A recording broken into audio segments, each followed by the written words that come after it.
સહજાત્મ સ્વરૂપ પરમ ગુરુ. હા બોલો. સંતના કહેવાથી મને પરમ કૃપાળુ દેવની આજ્ઞા માન્ય છે. આ વચન ઉદ્ભવ કે એટલે કે પ્રભુશ્રીજીએ કહ્યું છે પૂનામાં હા એટલે પૂનામાં પોતે જ એટલે એ આખું કે અમને આ ભક્તિથી, આ સ્મરણ મંત્રથી અને આ કૃપાદેવની આજ્ઞાથી અમને લાભ થયો છે. તમને એ લાભ મળે એટલે અમે આપી દઈએ છીએ. આવો એક પછી એક બધા કહે અને કયો કે સંતના કહેવાથી મારે કૃપાદેવની આજ્ઞા માન્ય છે કે એટલે પૂનામાં બધા આવ્યા. અચ્છા એટલે પૂનાના પ્રસંગને પૂનાના પ્રસંગના આ બનેલું છે. રેગ્યુલર ચલણમાં છે આ વાક્ય. ઘણા આશ્રમમાં બોલાય છે કાઢું. સહજાત્મ સ્વરૂપ પરમ ગુરુ. પ્રશ્ન એ છે કે સંતના કહેવાથી મારે પરમ કૃપાદેવની આજ્ઞા માન્ય છે કેમ ઉદ્ભવ્યું, બરોબર ને? બીજું કાંઈ શોધમાં શાણા ખરા સત પુરુષને શોધી ચરણ કમળમાં બધા ભાવો સમર્પી પામી લે બોધિ.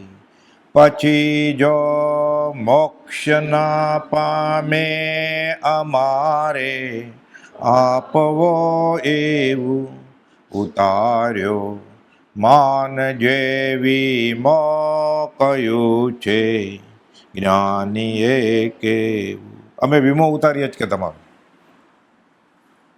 અમે જોખમ લઈએ છીએ, જવાબદારી લઈએ છીએ. જવાબદારી લેવી સહેલી નથી પણ વાત સાચી છે એટલે લઈએ જ. સંવંત 1976 ચોમાસું પ્રભુશ્રીજીએ સનાવાદ શ્રી સોમચંદ કલ્યાણજીને ત્યાં કર્યું ને ત્યાંથી આત્મસિદ્ધિના ગાથાએ ગાથાએ નમસ્કાર શરૂ થયા. પહેલા સનાવાદ મધ્યપ્રદેશ ઇન્દોર ત્યાંથી. ત્યાર પછી સંવંત 77, 78 અને 79 ત્રણેય ચોમાસા અગાસ આશ્રમમાં કર્યા. સંવંત 1980 યાત્રા તે સમચ્છકર ગયા અને ત્યાંથી પાછા ફરી તે ચોમાસું પૂનામાં શેઠ શ્રી માણેકજી વર્ધમાનને ત્યાં કર્યું. એટલે સમચ્છકરથી પાછા આવે પછી એ રીતે પૂના આવ્યું હશે વચમાં, એટલે ત્યાં ઉતરી ગયા. પ્રભુશ્રીજીના પરમ પ્રેમી, તન મન ધનથી સર્વ પ્રકારે સેવા કરનાર અને આશ્રમની સ્થાપનામાં મુખ્ય કાર્ય કરતા તથા આશ્રમના ઉત્કર્ષ અને વ્યવસ્થામાં પોતાની સર્વશક્તિનો ભોગ આપનાર પરમ કૃપાળુના ઉપાસક તેમજ ઘણા મુમુક્ષોને પ્રભુશ્રીજીનું મહાત્મ્ય દર્શાવી પ્રભુશ્રીજી પ્રત્યે વાળનાર નારના શ્રી રણછોડભાઈનો પુરુષાર્થ પ્રબળ હતો. નારના રણછોડભાઈ સારી એવી મહેનતે કરી છે અને ભક્તિએ સારી. જુનાગઢથી પ્રભુશ્રીને પાછા લાવવામાં નારના રણછોડભાઈ. સંવંત 1975 ચાતુર્માસ પ્રભુશ્રીજીએ સીમડામાં કરેલું. કોઈ માધવલ્યો એ વાત આવે ને એટલે પ્રભુશ્રીજી રજોરણ કમરમાં ખોંચીને નાચે એટલે કૂદે, હે પ્રભુ મેં દીવાના રાજ કા. કોઈ માધવલ્યો કોઈ રાજ લ્યો પછી જમ્પ મારે ને રણછોડભાઈ કેચ પકડી લે. પછી વાત આવે સમાગમમાં એક પરમાત્મા શ્રીમદ રાજચંદ્રને માનવાના એટલે રણછોડભાઈ આમ હાથ કરે પ્રભુશ્રીજી સામે. પ્રભુશ્રીએ ત્યાં સુધી કીધું છે રણછોડ અમારું હૃદય છે, રણછોડ મારું હૃદય છે. કેચ પકડેલા વૈયાવચ કેટલી કરેલી. નમસ્કાર કરે એ એના પત્ની અને છોકરા કે જ્યાં સુધી તમે પાછા આવવાનું હા નહીં કરો ત્યાં સુધી અમે નમસ્કાર કરતા રહીશું, ખાશું પીશું નહીં. પછી મંજૂર કર્યું કે હું આવીશ ત્યારે બંધ કર્યા, નહીં તો વંદના કર્યા કે ચાલુ રાખશું તેમ. પણ જે જ્ઞાનીની ઓળખાણ છે ને એ આખી અલગ વસ્તુ છે. એના અસંખ્યાત ભાંગા હોય. બેફાટ આત્માનો અનુભવ લઈ અને આ ગમ્યું ખાલી આજ્ઞા રુચિ કે બીજ રુચિ. સંત કૃપાથી તેમનો ક્ષયોપશમ સમજાવવાની શક્તિ તથા પ્રભાવ એવા અજબ હતા કે સૌ કોઈ તેમના વચનોથી આકર્ષાઈ મુગ્ધ બની જઈ પ્રભુશ્રીના ચરણો પ્રત્યે ઢળી પડતા.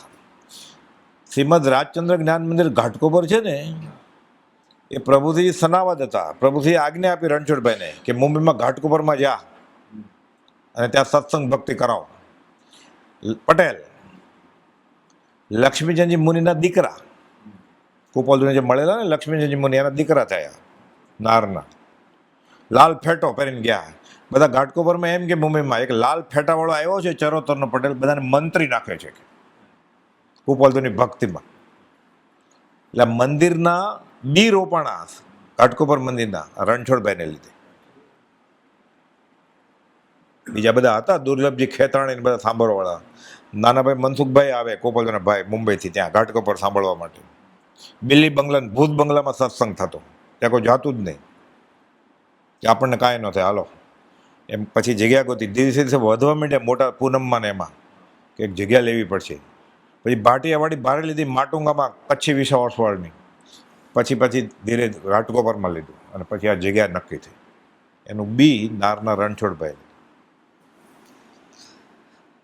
પ્રભુજીના ચરણ પ્રત્યે ઢળી પડતા એ સમજાવે ને.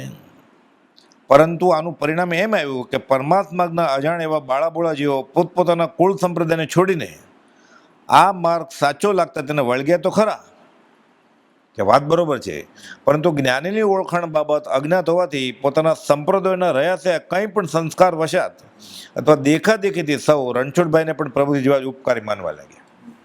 એટલે પ્રભુજી કોઈ સારું બોલતો હોય, સારું ગાતો હોય કે સારું સમજાવતો હોય કે ગરદી થતી હોય એટલે આ જ ગુરુ છે એમ થઈ ગયું. અત્યારે એવું જ થાય છે.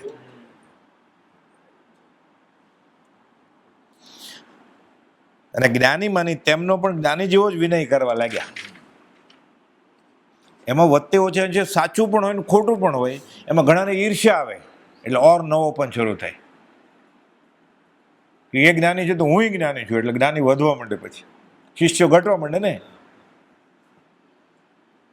મહાપુરુષોની ઉદાત્તતાની ઝાંખી કરાવતી એવી ઘટનાઓ તેઓના જીવનમાં બને છે ત્યારે સામાન્ય જનસમુદાયને તેમના નિષ્પૃહ વ્યક્તિત્વની કંઈ પીછાણ થાય છે. સંવંત 1980ના પર્યુષણમાં પૂનામાં કેટલાક ભાઈઓએ શ્રી મોહનભાઈને એટલે પ્રભુશ્રીજીના પૂર્વાશ્રમના પુત્રને મોહનભાઈને એ ગયેલા ત્યાં પૂના, કેમ કે પ્રભુશ્રીની 82માં તો દેહ છોડ્યો એટલે આ સ્થિતિ બહુ સારી નહોતી તબિયત, એટલે હું જાઉં એટલે ગયા હતા. મોહનભાઈને બોલાવી પ્રભુજીની ગેરહાજરીમાં તેમને ગાદી ઉપર બેસવાનું કહ્યું, પણ તેમણે ના પાડી. એટલે પ્રભુજી ઠલ્લે ગયા હતા અને આ બાજુ બધા હતા. એટલે બધા વ્યવહાર ડાયા હોય ને એ કે હવે પ્રભુજીની ઉંમર થઈ છે, કોઈ ગાદીપતિ તો જોઈએ. એટલે મોહનભાઈ તમે બેસો, એટલે મોહનભાઈ કે ના હું ન બેસું. એટલે તેમણે તેમને પરાણે ખેંચીને બેસાડી દીધા કે બેસી જાઓ પ્રભુજીની સીટમાં, અને મંગલાચરણ કરી ભક્તિ કરવા માંડ્યા. એટલે ગાદીમાં બેઠા કોણ? ગાદીપતિ ગુરુજી. એટલે પ્રભુજી રિટાયર થઈ જાય તો દેહ છૂટી જાય, નવા ગુરુ તૈયાર જ છે. તે વાત પ્રભુજી જાણી એટલે બીજે દિવસે તેમનો પુણ્ય પ્રકોપ પ્રકાશી ઉઠ્યો. આ તે શું કહેવાય?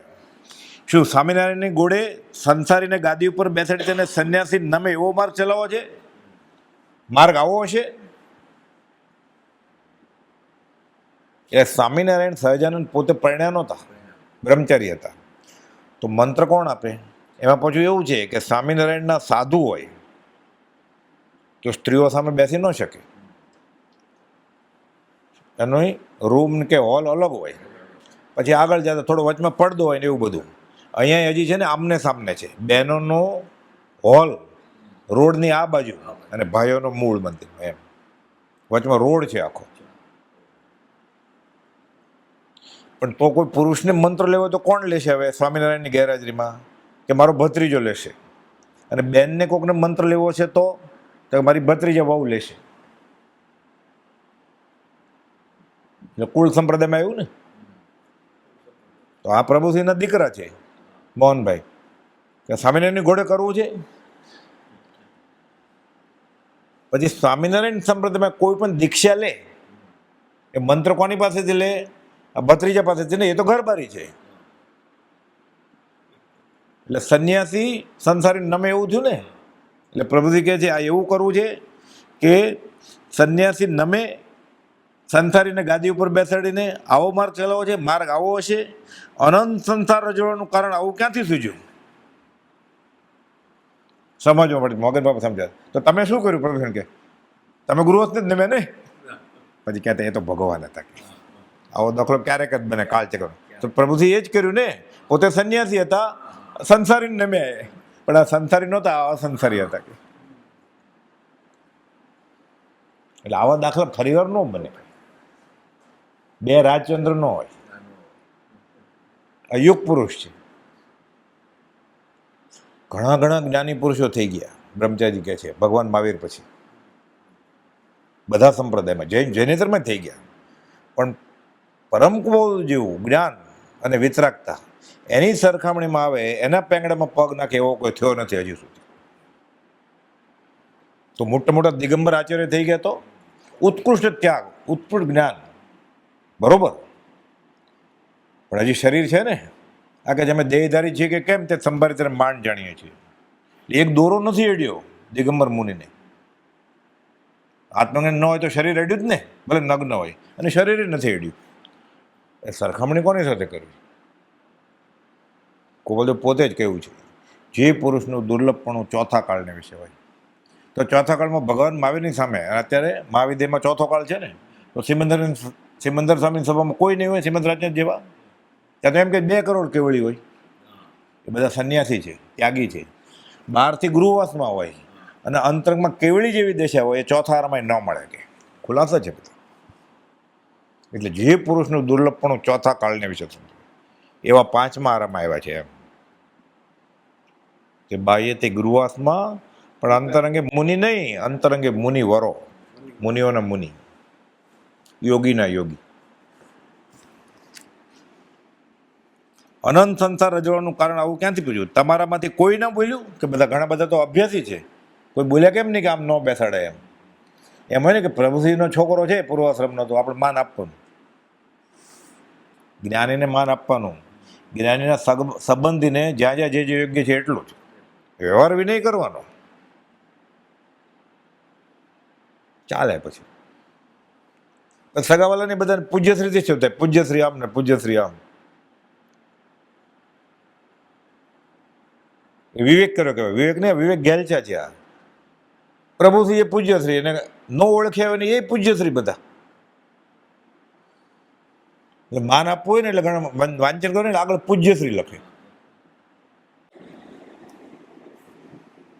અનંત સંસાર રજવાનું કારણ આવું ક્યાંથી થયું? તમારામાંથી પણ કોઈ ન બોલ્યું? એ ગાદી ઉપર પગ કેમ મેલાય બેસે? અમે પણ નમસ્કાર કરીને એની આજ્ઞાએ બેસીએ છીએ. કે એ આમ સ્વચ્છન કરીને આવું કરાય?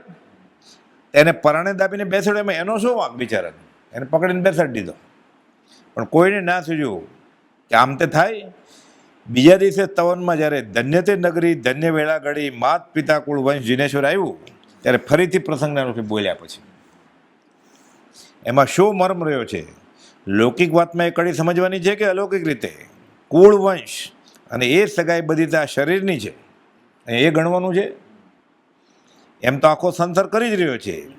એ તો સંકિત સાથે સગાઈની વાત છે.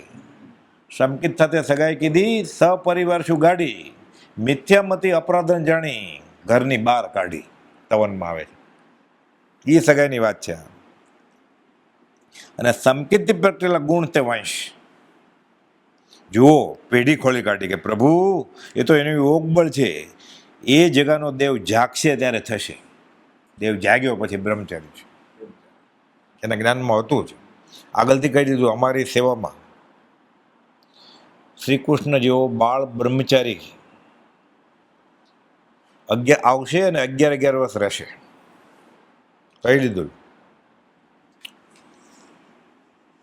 અમે તો અજ્ઞાતપણે એટલે છુપી રીતે જડ ભરતની પેઠે વિચારતા હતા.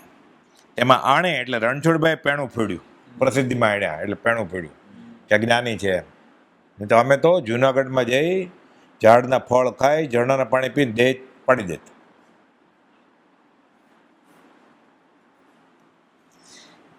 એવા કાળમાં કંઈક એની સેવા ભક્તિને લીધે સંતની આંતરડી ઠરી, પોતાની આંતરડી ઠરી એટલે હા પડી આવવાની. એમ સંતની આંતરડી ઠરી, તેની દુવાને લીધે આ જે કંઈ છે તે છે. પણ આ કાળમાં જીરવું મુશ્કેલ છે. જ્ઞાન તો અપૂર્વ વસ્તુ છે. પરમ કુબોધના ચિત્રપટ તરફ આંગળી કરી, એને શરણે અમે છીએ ત્યાં બેઠા છીએ. પછી કહે છે, નિષ્પક્ષપાતપણે એક આત્મહિતની ખાતર અમે એક વાત જણાવવા ઈચ્છીએ છીએ કે આજે ખુલ્લી વાત કરી દઈએ તમને.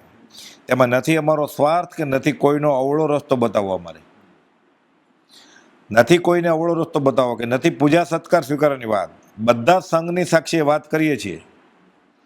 જે ભરી સભામાં સંઘ આગળ જૂઠું કે છેતરવાને બોલે તેને શાસ્ત્રમાં મહાપાપ વર્ણ્યું છે. અમે સાચું બોલીએ જ કે પછી કહે છે, અને એવા જે આવું ભરી સભામાં છેતરવા માટે ખોટું બોલે એ બોબડા જન્મે, વાચા બંધ થઈ જાય, મૂઢ પણ થઈ જાય.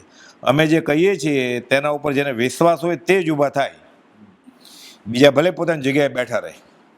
અમે કહીએ તેમ કરવું હોય તો ઊભા થઈ કૃપાલદેવના ચિત્ર પર આગળ હાથ મૂકે અને કહે કે સંતના કહેવાથી મારે કૃપાલદેવની આજ્ઞા માન્ય છે. પોતે જ કહ્યું છે પ્રભુ, એટલે સંતના કહેવાથી મારે કૃપાલદેવની આજ્ઞા માન્ય છે.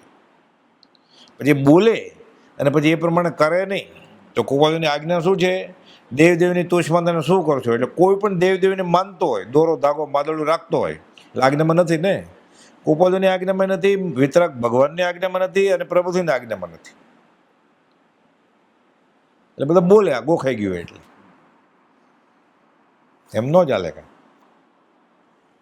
અમને તો ભલા એમ થયું કે જે વચન અમને આત્મહિતનું કારણ થયું તે વચન બીજા પણ સાંભળે, શ્રદ્ધે તો કલ્યાણ થાય.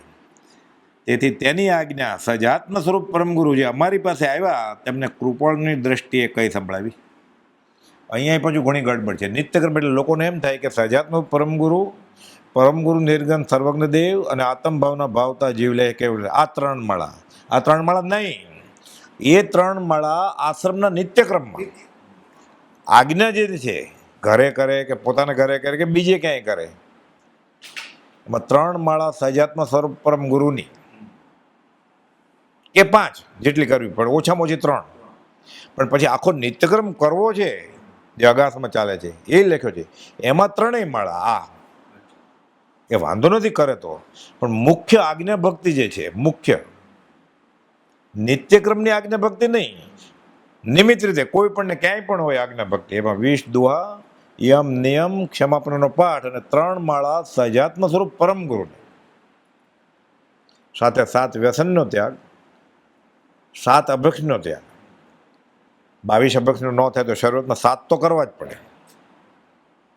5 ઉદુંબર ફળ, એટલે અંજીર ન ચાલે એમાં.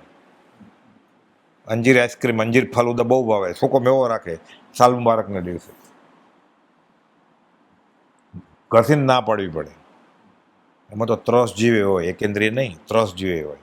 મશીન પ્રેસ હોય એટલે ખબર ન પડે, ઓલા આવે ને જોડા લટકાવ્યા હોય, ડ્રાય ફ્રૂટ.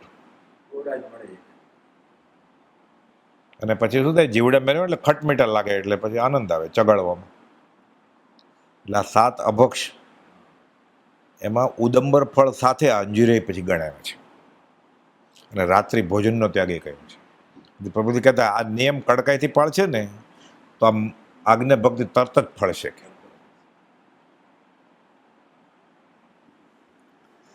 પણ અણસમજણે કોઈક તો પોપટલાલને વડવાને, પોપટલાલ મોક્ષચંદને, કોઈક રત્નરાજ મહારાજનો એક શિવપશમ જબરો હતો, આગમનો અભ્યાસ, મારવાડના સાધુ.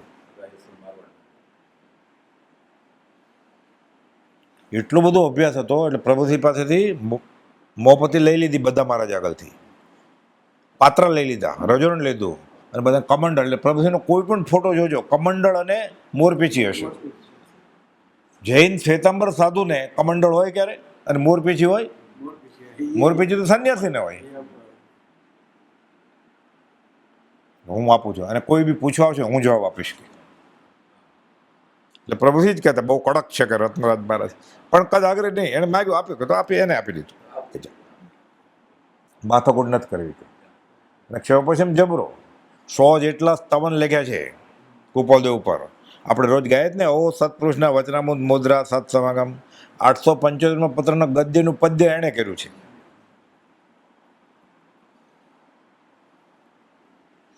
કોઈ અણસમજણે પોપટલાલને, કોઈ રત્નરાજને, કોઈ રણછોડભાઈને અને અમને દેહ દ્રષ્ટિએ વળગી પડ્યા છે. અમે નહીં કે અમે જ્ઞાની થતા નથી, જ્ઞાની બતાડીએ છીએ. એટલે પરમાત્મા જ્ઞાની વગર જ્ઞાન નહીં, બરોબર ને? જૈનેતરમાં જ્ઞાની જોઈએ. શ્રીમદ રાજચંદ્રના માર્ગમાં શ્રીમદ રાજચંદ્ર સિવાય કોઈને જ્ઞાની મનાય, ગુરુ ન મનાય. આ ભેદી રસ્તો છે અધ્યાત્મ. પણ પ્રભુસિંહ બ્રહ્મચર્ય મનાય કેમ કે પ્રભુસિંહ દેવા માતાના ગુરુ હતા, અને બ્રહ્મચર્ય મનાય કેમ? પ્રભુસિંહે કહ્યું જાહેરમાં કે મુખ્ય બ્રહ્મચર્ય સોંપણી, ગુરુ વિના જ્ઞાન નહીં. હવે આ ગુરુ વિના આ ત્રિપુટી સિવાય કોઈ ગુરુ હોય એ રસ્તો ભૂલ્યો અધ્યાત્મ. કેટલો ખુલાસો કર્યો છે. અણસમજીને કોઈ તો પોપટલાલને, કોઈ રત્નરાજને ઉપકારી છે એની ના નહીં. ધર્મ પ્રભાવનામાં ઘણાનો ફાળો છે, એમાં ના નહીં. શ્રીમદ રાજચંદ્રના આશ્રમ રહી શકાય ને ભક્તિ કરી શકાય. પોપટલાલભાઈ આશ્રમ શરૂ કર્યો ને પહેલો સંવત 72માં. તો જે કોઈ મુમુક્ષુ કોપોલને ઓળખશે આ સ્થળે આવીને અનુભવ આવશે, એમાં એનો ભાગ છે ને, તો ઉપકારી ને. તો જીજીભાઈએ અગાસ મંદિરની જગ્યા આપી મગન બાપા કે સ્ટેશનની સામે સોનાનો ટુકડો કહેવાય કે, એટલે જીજીભાઈ જ્ઞાની ન મનાય કાંઈ. તો જુનાગઢથી રણછોડભાઈ પ્રભુજીને પાછા લઈ આવ્યા, તેનો ઉપકાર ને, ઉપકાર બરોબર, તેનો ગુરુ ન મનાય એમ કે નામ સાથે કે તો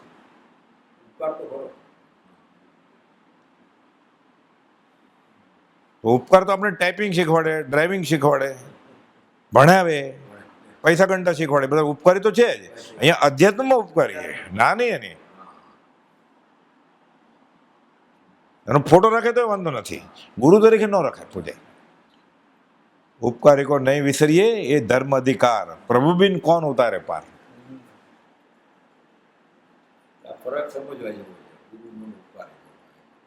ઉપકારી તો પત્નીનો કેટલો ઉપકાર છે, ને જમાડે કોણ? તો પ્રાર્થના કેવી રીતે થાય ન જમાડે તો? એટલે એમ નહીં. જ્ઞાની તો જે છે તે છે કે, જ્ઞાની તો જે છે. અને બીજું કહું, જે એમ લાગે ને કે આ ગુરુ હશે કે જ્ઞાની હશે, અને ગુરુ ન થતા હોય ને તો કદાચ હોય, એ થતા હોય ગુરુ તો હોય જ નહીં. આ બીજી ફોર્મ્યુલા છે સહેલી. હીરા મુખ સે ના કહે લાખ અમારા મોલ, કબીરે કહ્યું છે. કોઈ રણછોડભાઈ ને અમને દેશ વળગી પડ્યા, અને આમ સત્પુરુષ હોય ને જે આત્મજ્ઞાની, એની ખાસિયત જૈન જૈનેતરમાં કે આગલા જ્ઞાનીને હવાલે બધું ચડાવે. એ જંબુ મેં શ્રી મુખેથી આમ સાંભળ્યું છે, એ તો તદ્ભુત મોક્ષ ગમે હતા સુધર્મ સામે.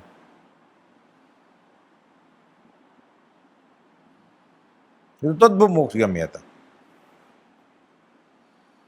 હે અર્જુન, શ્રી કૃષ્ણ એમ કે મેં પૂર્વાચાર્ય પાસેથી આમ સાંભળ્યું છે. બીજી આનંદ આવી વાત કરું, આખી ગીતા છે ને એ શ્રી કૃષ્ણ અર્જુનને બોધે છે એમ છે ને. શ્રી કૃષ્ણ બોલ્યા જ નથી આ, અને અર્જુને પ્રશ્ન પૂછ્યા જ નથી. આ મહાભારતનો ગીતા એક ભાગ છે, અને મહાભારતની રચના મહાત્મા વ્યાસે કરેલી છે. એમાં એક પાત્ર શ્રી કૃષ્ણ છે, અને એક પાત્ર અર્જુન છે, ત્રીજું એક પાત્ર પોતે છે એમાં વ્યાસ. ગીતા એ મહાભારતનો એક ટુકડો છે, અને શ્રી કૃષ્ણ અને અર્જુન મુખ્ય પાત્ર છે બોધ આપવા માટે. આ મહાત્મા વ્યાસની રચના છે, અને આત્મદર્શન પામેલા વ્યાસ એમ કુપોલજીએ સિક્કો મારેલો છે કે આત્મદર્શન પામ્યા છતાં મહાત્મા વ્યાસ આનંદ સંપન્ન થયા નહોતા. પછી શ્રી કૃષ્ણની ભક્તિ કરી, દશમ સ્કંદ લખ્યો, પછી એને આનંદ આવ્યો. પછી એમ બ્રહ્મચારી જે પ્રજ્ઞાબોધ લખ્યો, પછી એને આનંદ આવ્યો, આત્મા અનુભવવાનો. પછી લખ્યું છે ચોખ્ખું.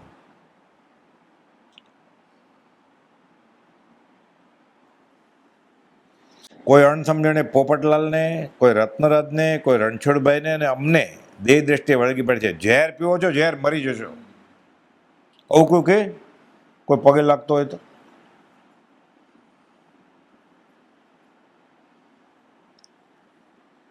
ન હોય એ રસ્તો, આ માર્ગ નથી. જ્ઞાની તો જે છે તે છે, એની દ્રષ્ટિએ ઊભા રહો તો તરવાનો કંઈક આરો છે. અમને માનવા હોય તો માનો. શું માનવાનું? કે સંતના કહેવાથી મારે કોપોલની આજ્ઞા માને છે એટલું માનો. અમારી આજ્ઞા માનવી છે ને તો માનો. અમને માનવા હોય તો માનો, ન માનવા હોય તો ન માનો, પણ જેમ છે તેમ કહી દેવું છે. અમે તો ધાર્યું હતું કે હમણાં જે ચાલે છે તે ચાલે, એટલે ભલે ચાલે. વખત હવે બધું ફેરવી નાખ્યું. કંઈ અમને ફૂલહાર પૂજા સત્કાર ગમતા હશે? અગાસ આશ્રમમાં મગન બાપા વાત કરે ને, બધા આવે ને ભક્ત, એટલે કંકુન ચાંદલો કરે પ્રભુજીને, કરવા દે. મગન બાપા પોતે મંત્ર લેવા ગયા હતા કે અમારામાં તો એવું હોય કે કંઠી બંધાવા જાવ એટલે સિક્કો મૂકવો પડે, એટલે મારી બે રૂપિયો આપ્યો. એ જમાનામાં રૂપિયો એટલે પૈડા જોડો મોટો. પ્રભુજીને પગ આગળ મૂક્યો એટલે પ્રભુજી પૂછે બમજે આ છોકરાને શું જોઈએ છે? કે હું સ્મરણ મંત્ર આજ્ઞા લેવા આવ્યો છું. એટલે કે રૂપિયો મેં મૂક્યો હતો. નાનો પડે કે લઈ લે. જૈન સાધુને પરિગ્રહ રખાય. પછી બધા ચાંદલોય કરે કંકુનો. મગન બાપે નહોતો કર્યો. ફૂલનો હાર પહેરાવે. સ્થાનકવાથી થતું ફૂલને અડે, ડેરાવાથી નહીં, ફૂલને તો અડવાની મનાય જ છે. ભલે પુષ્પ પૂજા કરે શ્રાવકો, સાધુ સાધ્વીને તો મનાય જ છે ફૂલ અડવાની. સાધુ સાધ્વીને પૂજાય ન કરાય, સાધુ સાધ્વીને આરતી ન ઉતારાય. એ મજા આવી વાત કરું? આરતી ન ઉતારાય. આરતી રચના કેમ કરાય? આરતીની કરવું કરાવડવું કરતે બધે અનુમોદવું. તો બધી આ પૂજા ચાલે છે ને 17 બેદી 12 વ્રત ભાવનાની બધાની બધી રચના ગીતાર્થ આચાર્યોએ કરેલી છે. તો ભગવાનની આજ્ઞા નથી. આ માર્ગ છે. એટલે ઉપકારી ખરા એ બધા. ગુરુ શ્રીમદ રાજચંદ્ર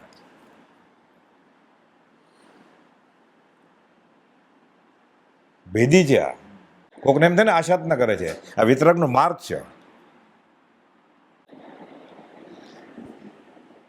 અણસમજણે કોઈ પોપટલાલને, કોઈ રત્નરાજને, કોઈ રણછોડભાઈને અમને દ્રષ્ટિએ વળગી પડ્યા. ઝેર પીવો છો, ઝેર મરી જશો. ન હોય રસ્તો. જ્ઞાની તો જે છે તે છે. એની દ્રષ્ટિએ ઊભો રહો તો તરવાનો કંઈક આરો છે. અમને માનવા હોય તો માનો, ન માનવા હોય તો ન માનો, પણ જેમ છે તેમ કહી દેવું છે. અમે તો ધાર્યું હતું કે હમણાં જે ચાલે છે તે ચાલે. વખત હવે બધું ફેરવી નાખશું. કંઈ અમને ફૂલહાર પૂજા સત્કાર ગમતા છે, પણ ન ગમતા ઘૂંટડા જાણીને ઉતારી જતા. ફૂલના હાર થાનાકવાદી સાધુને અડાય ફૂલ? જરાવસી ન અડે, દિગંબરી ન અડે. ચેત વસ્તુ જ ન અડાય, કાચી વસ્તુ.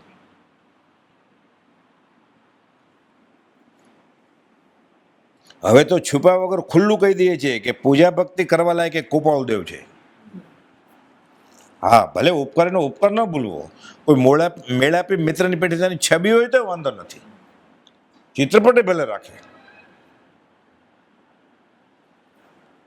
પણ પૂજા તો એ ચિત્રપટની થાય. ઠીક થયું ને તો કૃપાળુદેવની સાથે આ દેહની મૂર્તિ પણ ડેરાસર થાય ત્યારે મૂકી દે. સારું થયું કે અમારી મૂર્તિ ન મૂકી. મૂકવી જ જોઈતી હતી. આ બોલ્યાને પકડી લીધું લોકોએ કે જો પ્રભુશ્રીની આજ્ઞા છે. આ આજ્ઞા માની લીધી. જ્ઞાની તો એમ જ કે ને, જ્ઞાની એમ કે મને પૂજો એમ કે તો એ જ્ઞાની હોય નહીં. જ્ઞાની તો એમ જ કે ને, કૃપાળુદેવનું મહાત્મ્ય બતાવવા માટે અને પોતે ગુરુ નથી થતા એના માટે કહ્યું, એટલે બીજા ગુરુ ન થઈ જાય એની ગેરહાજરીમાં. 12મા ગુંઠાણા સુધી સાધક રહેવાનો છે. આડું ઓળું જોયું તો મરી ગયા જાણજો. હવે એકે અહીં આવી કૃપાળુદેવના ચિત્રપટની પાટ ઉપર હાથ મૂકી ફરી વાર આવ્યું. સંતના કહેવાથી કૃપાળુદેવની આજ્ઞા મારા માન્ય છે એમ જેની ઈચ્છા હોય તે કહી જાય.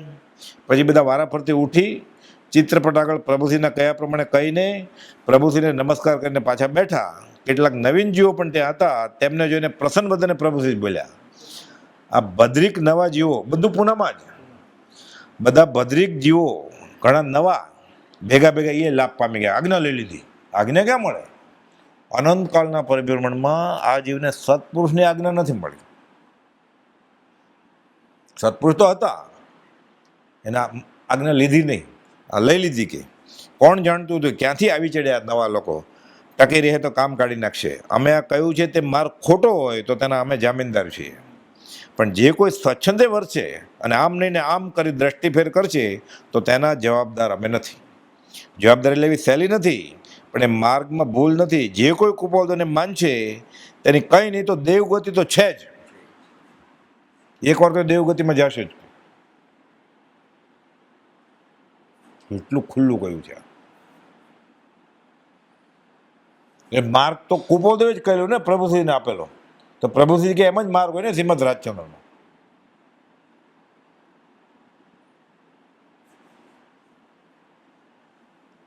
એટલે ઓલું બધા બોલે સંતના કહેવાથી મારે કૃપાળુદેવની આજ્ઞા માન્ય છે.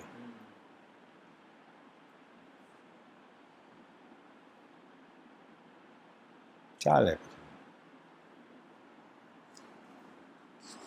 એમ પર્યુષણમાં 8 દિવસ સુધી પ્રભુજીએ સતત એક ધારા પ્રવાહથી પ્રબળ બોધ દ્વારા મુમુક્ષુની શ્રદ્ધા પકડ એક કૃપાદેવ ઉપર દૃઢ કરાવવા અથાગ પરિશ્રમ લીધો, અને ત્યાર પછી પણ એક એ જ શ્રદ્ધા દૃઢ કરવા તેમણે નિરંતર સતત બોધ આપી જીવન પર્યંત અથાગ પરિશ્રમ લીધો. જે જીવોએ બોધને પોતાના આત્મામાં સ્થિર કરશે તે નિકટ ભવિ તેમની આજ્ઞાના આધારે ભવનો અંત કરશે, એમાં સંશય નથી.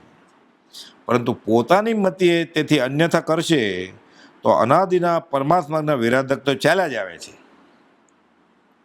તેમાં કોઈ મહાન ભાગ્યોદય સાચી વાત કહેનાર જ્ઞાનીનો યોગ મળ્યો ત્યાં પણ તેમના બોધ રહસ્યને ગૌણ કરી પોતાની મતિને પ્રદાન કરી ચાલે તો તે જ્ઞાનીની આજ્ઞાના વિરાધક બનતા અનંત સંસાર વધારી દે તો જ્ઞાનીની દ્રષ્ટિમાં તે દયાપાત્ર ગણવા યોગ્ય છે. નિંદાપાત્ર નહીં, દયાપાત્ર છે.